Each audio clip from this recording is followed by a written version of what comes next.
This episode is brought to you by Indeed. Stop waiting around for the perfect candidate. Instead, use Indeed sponsored jobs to find the right people with the right skills fast. It's a simple way to make sure your listing is the first candidates see. According to Indeed data, sponsored jobs have 4 times more applicants than non-sponsored jobs. So go build your dream team today with Indeed. Get a $75 sponsored job credit at Indeed.com/podcast. Terms and conditions apply. Hey, it's Sterling K. Brown from the Hulu original series Paradise.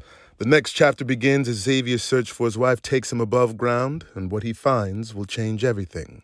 It was never just about the bunker. Tune in and discover the truth lies outside. Paradise, the official podcast, premieres February 16th, and stream Paradise on February 23rd on Hulu and Hulu on Disney+. Alright, what's up, guys? Welcome to another episode of the TMossBoss Show. And in today's episode, I know this is going to come out a little bit later afterwards. I should just post it, you know what? I think that's what I'm going to do. I'm going to make this into an extra so I can post it sooner rather than later. But anyways, welcome to today's extra. And then today, welcome to the TMossBoss Show and welcome to another extra.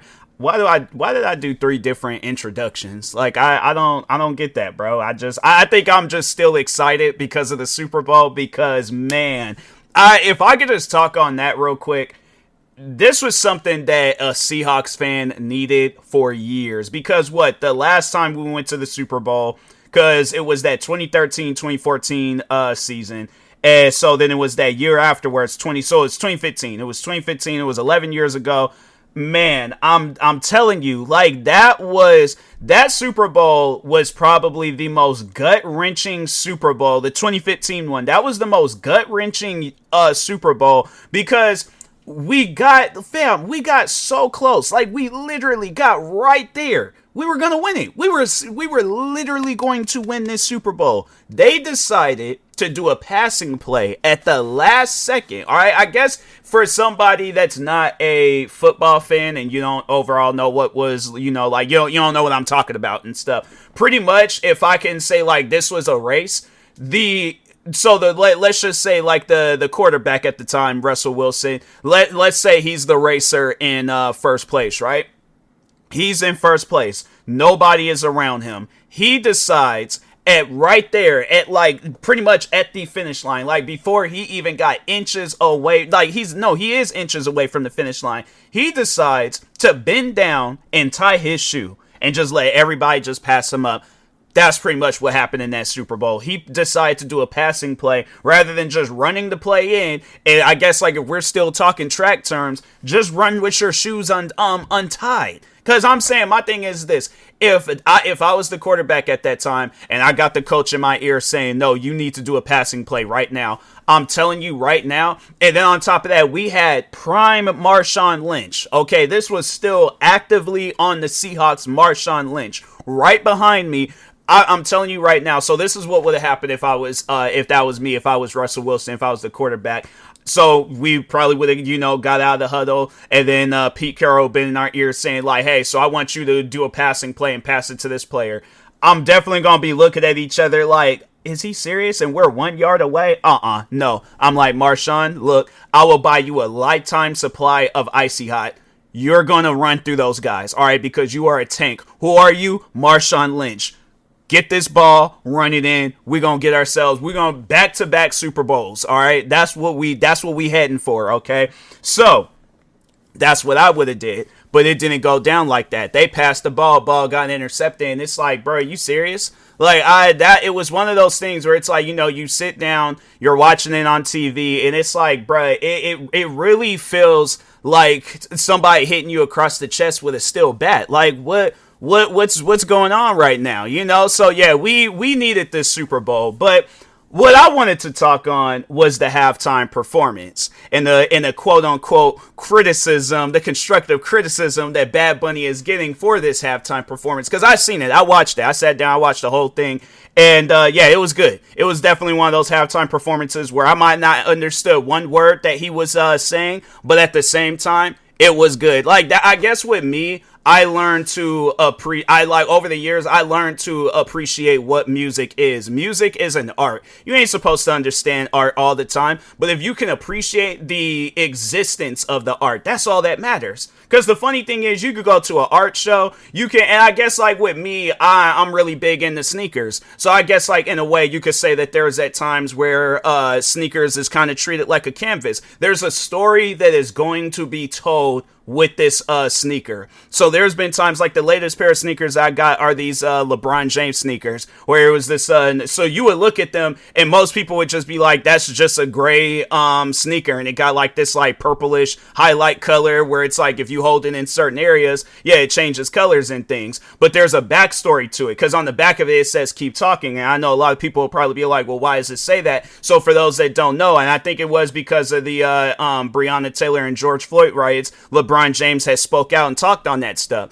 And then that's when the news reporter or somebody was all like, oh, you need to just shut up and dribble the ball and stuff. And so, yeah, so LeBron, and it's like, if you look at those sneakers and you see that keep talking, you know, understand the origins of that sneaker, then it's like, oh, so that's why he's doing that. That's why so you learn to appreciate art for what it is. And that's overall with Bad Bunny, what he did. He portrayed art in a halftime performance show. And here's the thing, I don't know if this is going to be the biggest halftime performance show of all time, but it's one of those things where I can say that Bad Bunny, that man walked in there, did his thing, and left. That's all that matters. That's all that I needed to see. All I just need to see was a good halftime performance show.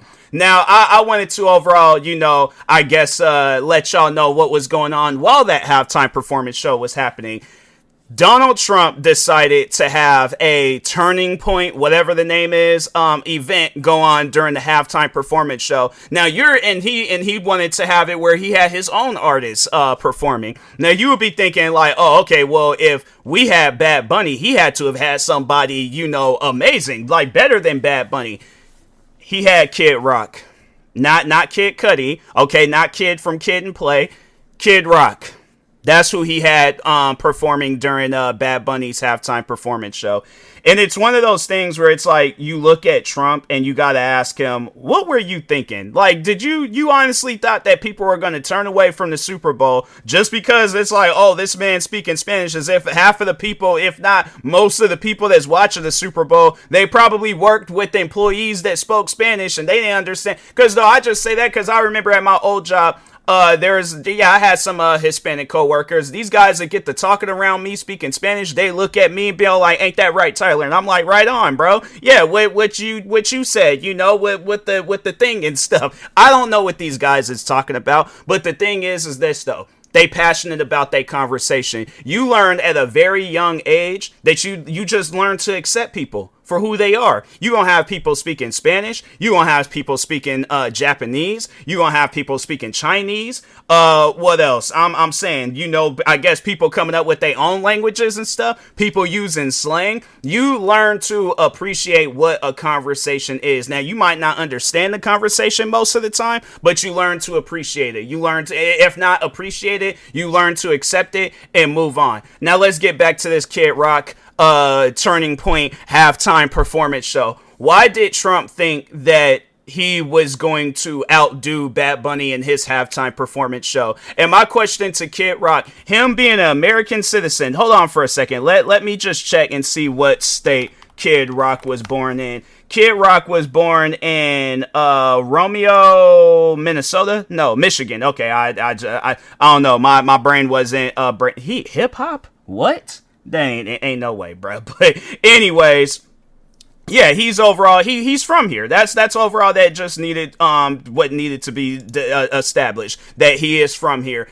How old is he? He is 55 years old. So I'm pretty sure he done seen a lot of different halftime performance shows. When has there ever been a time where he turned to this day of the Super Bowl and during the halftime performance show, he turned to something else? Yeah, you might step away from the TV. Yeah, you might go and tend to your barbecue, go use the bathroom. Check the mail. What else? I guess in a more modern terms, check some notifications on your phone and stuff. It's like, all right, let me see what people are saying on social media about the Super Bowl. Let me see what made you think that people were going to turn away to the Super Bowl to see you do a performance. Because my thing is this, you think extremely highly of yourself if you honestly believe that people were going to just, I'm gonna stop. Yeah, let's put on that Kid Rock. I feel like I said Kid Cudi. If I did say Kid Cudi, because as I was thinking this episode, I was thinking Kid Cudi, and I'm like, no, not Kid Cudi. Kid Cudi's cool. We love Kid Cudi. Kid Rock, on the other hand, it's one of those things where you look at him and you honestly see a version, like a white version of Roots. Like, no, it really is, like, I guess, like, if, he definitely would be, Kunta Kinte or Toby and stuff. No, because, seriously, he's a slave to Donald Trump. I feel like that he probably never had no conversations or just nothing, anything's related to, he had no reason to talk to Trump. He didn't even come off as a person that's friends with Trump before his elections and stuff. They had no connections whatsoever. All of a sudden, Trump gets in office, Kid Rock think that, this is going to benefit me, this going to benefit my career and stuff. He is literally looking Trump in the face, talking about, yes, massa, no, massa, I'll do this, massa, I'll jump around and dance for you, massa. That's what Kid Rock is doing right now, and it's sad. You're a grown man. You're 50. I think they say he's 55 years old. You're 55 years old, bruh. It's one of those things where it's like you cannot. My thing is this: you can, unless Romeo or Romeo, maybe I don't know, but overall, unless that's but you're in Michigan, all right, and you did hip hop music. So my thing is Top Dog. I know that, yeah, it can't be no Top Dog Entertainment. No, there's definitely that's a no can do, But overall, though, it's like, I would imagine that you overall have a lot of friends that are they're people of color. Overall, they're not a white person and stuff. How do you think they're looking at you right now while Bad Bunny is he's on top of the world at this point? And then we look over at you and you're pretty much, you're dancing around for your master. That's just sad, bro. I'm like, it's one of those things where you got to really sit down and think about it, like, dang, like I really hope that when I'm 55 years old, I'm not doing no stuff like that, like that's just overall sad. But anyways, with that being said, yeah, bro, we love Bad Bunny over here. All right, I knew Bad Bunny was gonna have a good halftime performance show after I seen him at Backlash what was it, 2-3 years ago. It was right after WrestleMania. Backlash is, for those that don't know, it's a WWE pay-per-view.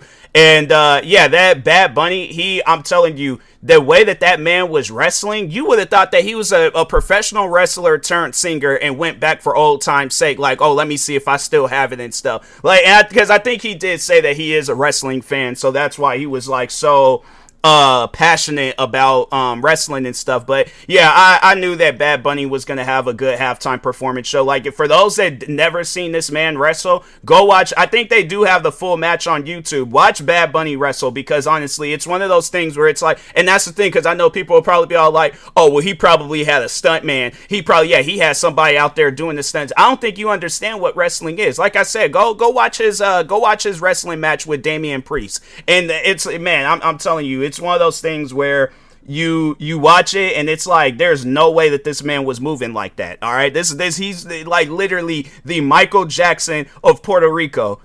How is he moving like that as a wrestler? That's why I'm like, yeah, Bad Bunny, he's a multi-talented person, because I think that he does movies too. So yeah, he's one of those guys where I'm like, yeah, if it came down between working with Kid Rock or Bad Bunny, I think we all know I'm learning Spanish. Okay, let's just say that. All right, so, but anyways, with that being said, I will talk to y'all later. Thank you guys for watching and or listening. Stay tuned for the next extra. Like, subscribe, viewing this on YouTube. Follow or subscribe, viewing this on the podcast streaming service. And peace.